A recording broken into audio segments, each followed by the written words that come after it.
قشنگ بازم به افتخار گروه وطن مهاجر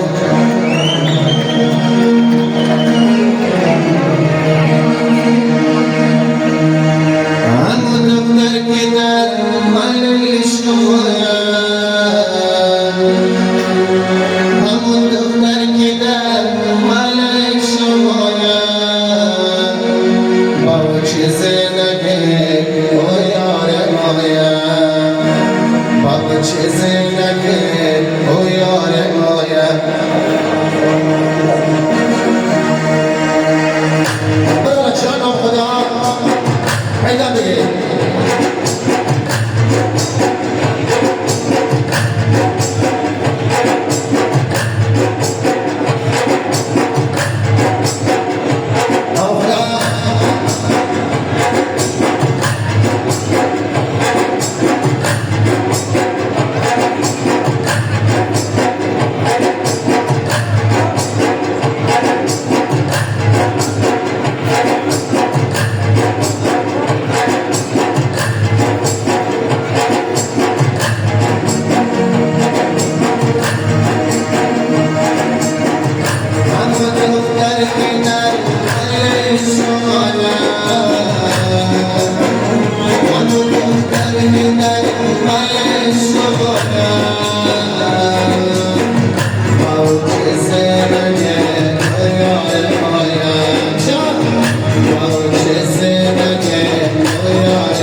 Let's go.